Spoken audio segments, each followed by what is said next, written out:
আসসালামু আলাইকুম ওয়া রাহমাতুল্লাহি ওয়া বারাকাতুহু। ইউটিউব চ্যানেল MFI ওয়ার্ল্ডে আপনাদের সবাইকে আন্তরিক মোবারকবাদ জানাই। আশা করি সবাই ভালো আছেন, সুস্থ আছেন। ভালো থাকেন, সুস্থ থাকেন, এই কামনাই করি মহান রব্বুল ইজ্জতের দরবারে আমার জন্য দোয়া করবেন। আমি যেন ভালো এবং সুস্থ থাকবো এবং প্রতিনিয়ত আপনাদেরকে ইসলামিক ভিডিও আপডেট দিয়ে দুনিয়া এবং আখিরাতের কল্যাণের উসিলা করে দিতে পারি, সেই তৌফিক যেন মহান রব্বুল ইজ্জত হাবি ইন্নাল্লাহ আলা কুল্লি শাইইন কাদির এবং আপনাদেরকে আমল ও ইখলাসের নির্দেশনা তৌফিক দান করেন। ওয়া তৌফিক ইল্লা বিল্লাহ আলাইহি তাওয়াক্কালতু ওয়া ইলাইহি উনীব। ভিউয়ার্স, আমি আজকে যে বিষয়টা নিয়ে কথা বলবো, আপনারা ভিডিওর থাম্বনেল দেখেই বুঝে গেছেন, তাই আমি কথা বাড়াচ্ছি না, ভিডিওর মূল বিষয়ে ঢুকে পড়তেছি। তবে মূল বিষয়ে যাওয়ার আগে অবশ্যই ভিডিও নিচে লাল বাটনে সাবস্ক্রাইব আছে, ওখানে ক্লিক করে সাবস্ক্রাইব করে দেবেন এবং পাশে থাকা বেল আইকনটি অর্থাৎ ঘন্টা বাটনটি বাজিয়ে রাখবেন, যাতে নতুন কোনো ভিডিও আপডেট দেওয়ার সাথে আপনার মোবাইলেই প্রথমেই পৌঁছে যায়। তো ভিউয়ার্স, প্রথমে আমি এই পবিত্র কোরআন শরীফের সূরা তাওবার শেষ দুই আয়াতের শানে নজুল সম্পর্কে বলবো এবং তার ফজিলত সম্পর্কে বলবো ইনশাআল্লাহ। তারপরে আপনাদেরকে আমি আয়াতটা আরবি এবং বাংলা সহকারে ভিডিও ক্লিপস সহকারে আমি আপনাদেরকে স্ক্রিনে ভিডিওতে দিয়ে দেবো, ইনশাআল্লাহ শিখে নেবেন। এর অনুবাদ হচ্ছে, এর অর্থ হচ্ছে, আয়াতের অর্থ হচ্ছে, অবশ্যই তোমাদের নিজেদের মধ্যে হতে তোমাদের নিকট পয়গাম্বর এসেছেন, তিনি তোমাদের মঙ্গল কামনা করে থাকেন, তোমাদের দুঃখ কষ্ট তার নিকট অসহ্য বলে বোধ হয়, তোমাদের মুমিনদের উপর তিনি স্নেহশীল ও দয়ালু, অনন্তর তার যদি বিমুখ হয়, হে রাসূল সাল্লাল্লাহু আলাইহি সাল্লাম আপনি বলে দিন যে আল্লাহ পাকই আমার জন্য যথেষ্ট, তিনি ছাড়া অন্য কোনো উপাস্য নেই, আমি তার উপর নির্ভর করি এবং তিনি মহান আরশের অধিপতি। এর শানে নজুল হচ্ছে, আয়াত নাজিল হওয়া শানে নজুলটা হচ্ছে হযরত মুহাম্মদ মুস্তাফা সাল্লাল্লাহু আলাইহি সাল্লামের অলৌকিক মুজিজা এবং ইসলামের সত্যতা দেখে কাফিররা তার সহিত বিদ্বেষ ভাব পোষণ করে নানা রকম কটূক্তি বা তর্ক করত। কাফিরদের এমন ব্যবহারের প্রতিবাদ করে আল্লাহ পাক এই আয়াত দুটি নাজিল করেন। কাফিরদেরকে বলে দেওয়া হয়, শত অপমান শত জুলুম দুঃখ কষ্ট সহ্য করেও হযরত মুহাম্মদ সাল্লাল্লাহু আলাইহি ওয়াসাল্লাম সবসময় মানুষের কল্যাণ এবং মঙ্গলের জন্য দোয়া করেন। এতে প্রমাণ হয় তিনি সত্যিকারের নবী ছিলেন। এই আয়াত দুটি দ্বারা নবী পাক সাল্লাল্লাহু আলাইহি ওয়াসাল্লামের শ্রেষ্ঠত্ব প্রকাশ পেয়েছে।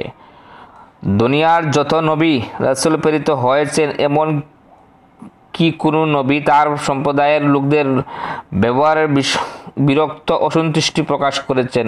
এমন কি কোনো নবী তার উম্মতের জন্য বদদুয়া পর্যন্ত করেছেন? কিন্তু হযরত মুহাম্মদ মুস্তাফা সাল্লাল্লাহু আলাইহি সাল্লাম নিজের সব সময় উম্মতের জন্য মঙ্গল কামনা করেছেন, কখনো উম্মতের অনিষ্ট কামনা করেননি।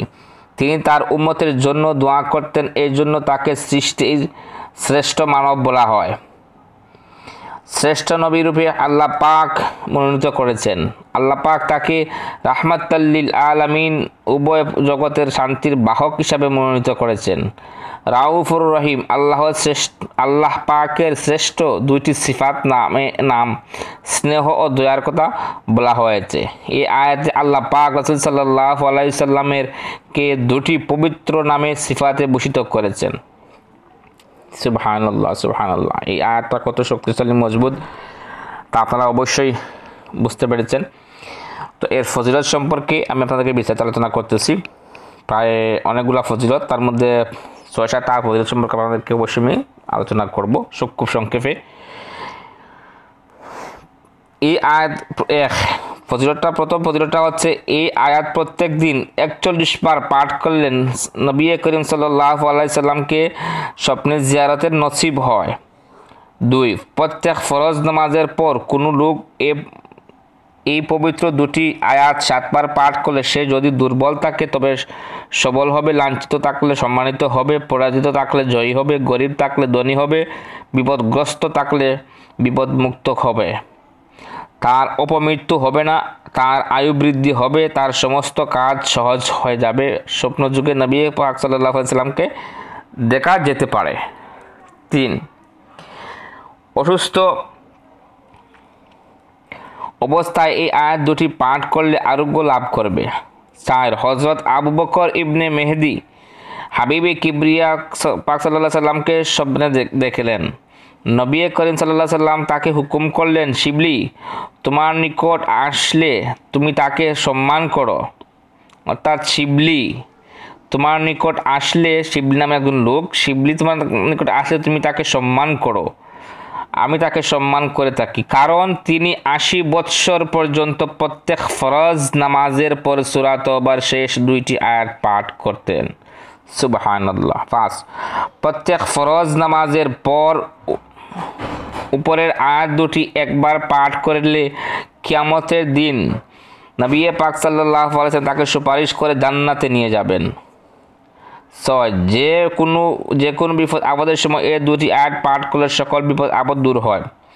7 রোগাক্রান্ত অবস্থায় এই আয়াত তেলাওয়াত করলে আরোগ্য লাভ হয়। এক ব্যক্তি 70 বছর পর্যন্ত রোগাক্রান্ত ছিলেন, পরে এই আয়াত দুটি তেলাওয়াত করলে সে এই আমলের বরকতে 120 বছর পর্যন্ত দুনিয়াতে জীবিত ছিলেন। আয়ু বৃদ্ধির জন্য ইহা হইতে উৎকৃষ্ট আমল আরই। সুবহানাল্লাহ, সুবহানাল্লাহ, সুবহানাল্লাহ। আমরা এই আয়াতের শানে নজুল, অর্থ এবং ফজিলত সম্পর্কে জানলাম। তো ইনশাআল্লাহ আমি আপনাদেরকে ভিডিওতে আরবি এবং বাংলা আমি অবশ্যই দিয়ে দেবো, আপনারা শিখে নেবেন। আমি আপনাদেরকে আয়াতটা পড়ে শোনাচ্ছি, আর অবশ্যই আপনারা এই আয়াতটা প্রত্যেক ফরজ নামাজের পরে আমল করার চেষ্টা করবেন। সেই আয়াত সূরা তওবার শেষ 2টি আয়াত হচ্ছে, লাকাদ জাআকুম রাসূলুম মিন আনফুসিকুম আজিজুন আলাইহি মা আনিতুম হারিসুন আলাইকুম বিল মুমিনিনা রাউফুর রহিম ফাইন তাওয়াল্লাউ ফাকুল হাসবিয়াল্লাহু লা ইলাহা ইল্লা হুয়া আলাইহি তাওয়াক্কালতু ওয়া হুয়া রাব্বুল আরশিল আযীম।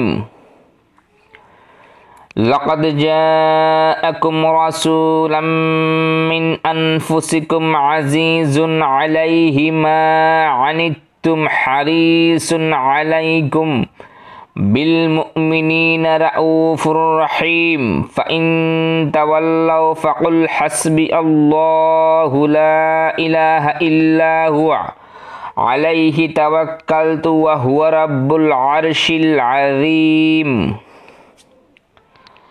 তো আল্লাহ পাক আমাদেরকে এই আয়াত দুটি প্রত্যেক ফরজ নামাজের পরে আমল করার তৌফিক দান করুন। ওমা তৌফিক ইল্লা বিল্লাহ। যদি আপনাদের ভিডিওটা থেকে ভালো লাগে থাকে অবশ্যই কমেন্ট এবং শেয়ার করে সবাইকে জানার চেষ্টা করবেন এবং কমেন্ট করে জানাবেন যে ভিডিওটা কেমন হলো। তো ভালো থাকুন, সুস্থ থাকুন, আগামী ভিডিও থাকা পর্যন্ত। আসসালামু আলাইকুম ওয়া রাহমাতুল্লাহি ওয়া বারাকাতুহু।